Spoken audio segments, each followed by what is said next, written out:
120 secondes avec Mood, la bac suisse, yourmood.net. 120 secondes. L'invité de Vincent Veillon. Le Conseil national a accepté hier à une très large majorité de plus des 2/3 un projet de loi qui prévoit l'introduction du mariage civil pour toutes et tous.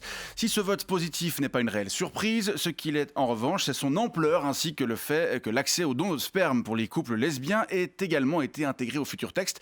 L'UDF, l'Union démocratique fédérale, réfléchit au lancement d'un référendum et elle pourrait être appuyée dans cette démarche par l'UDC, qui était également opposée à cette loi jugée trop progressiste. L'UDF, dont vous êtes membre, Gaëtan Schmutz, bonjour. Oui, bonjour. Pourquoi cette opposition au mariage pour tous ? Mais parce que, monsieur, le mariage, c'est entre un homme et une femme. C'est tout. C'est comme ça, on me l'a toujours dit. Il n'y a pas de raison que ça change, ça a été prévu comme ça à la base. Si, il y en a une, l'inégalité de traitement entre les couples hétérosexuels et les couples homosexuels. Oh, les couples homosexuels, mais ce mot, mais arrêtez de dire ça comme si c'était naturel. Ça n'est pas naturel, on me l'a toujours dit. Le couple, monsieur, c'est entre un homme et une femme. Là, vous avez un discours qui nie la réalité, monsieur. En Suisse, plusieurs centaines de milliers de personnes se définissent comme homosexuels. Mais ça fait froid dans le dos.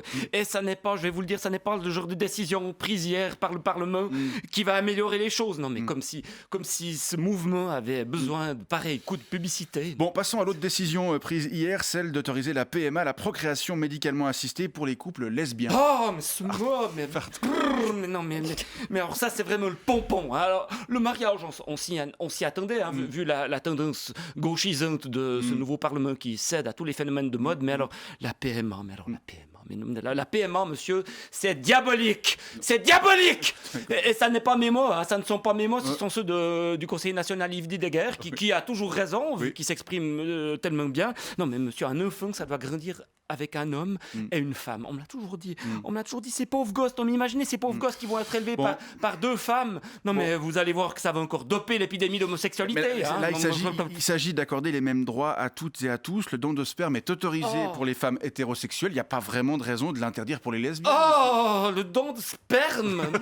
Non, mais monsieur, le sperme, c'est fait pour être introduit à l'intérieur de l'épouse pour procréer. C'est ça, la nature. Toute autre utilisation du sperme, que ce soit pour le mettre dans une éprouvette ou dans un mouchoir, est proscrite. On me l'a toujours dit. Vous êtes conscient d'avoir un discours complètement rétrograde et qui va à l'inverse de l'air du temps, monsieur ? Monsieur, j'assume. Heureusement qu'il y a des gens qui défendent les vraies valeurs de notre société. Sinon la population pourrait croire que l'homosexualité est quelque chose de normal, voire de naturel. Mais c'est le cas. Mais non, ça n'est pas le cas. Arrêtez. Imaginez un instant, si la mode actuelle avait eu cours il y a une 50aine d'années, eh bien, mon père n'aurait peut-être pas eu quelqu'un pour reprendre le domaine. Je suis son seul fils. Vous voulez dire que vous avez eu certains doutes durant votre enfance ?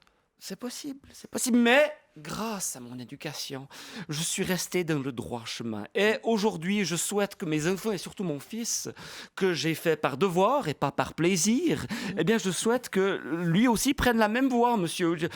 Il faut qu'il reprenne le domaine. Non, mais sérieusement, pas qu'il aille traîner dans les saunas. Non, mais l'agriculture, on nous met déjà assez de bâtons dans les roues comme ça, monsieur. Hein, c'est pas facile, déjà qu'on va augmenter le prix de l'essence de nos tracteurs. On verra ce que on verra ce que la population pense de tout ça avec la campagne référendaire qui s'annonce. Oui, on espère bien la convaincre. Et on ne doute pas qu'une large proportion de celle-ci, une majorité silencieuse, partage nos valeurs. Vos valeurs. Oui, nos valeurs qui sont le rejet, la haine et la peur de la liberté. C'est comme ça qu'on fait qu'une société tient ensemble, tient debout. Vous avez qu'à voir aux États-Unis, où ils ont d'ailleurs d'immenses tracteurs. Gaëtan Schmutz, membre de l'Union démocratique fédérale, qui devrait donc lancer une récolte de signatures pour autant que le Conseil des États aille dans le même sens que le national. Merci beaucoup pour ces explications et bonne journée. Merci. On va boire un petit café. Pardon ? Vous êtes tellement beau. Pardon.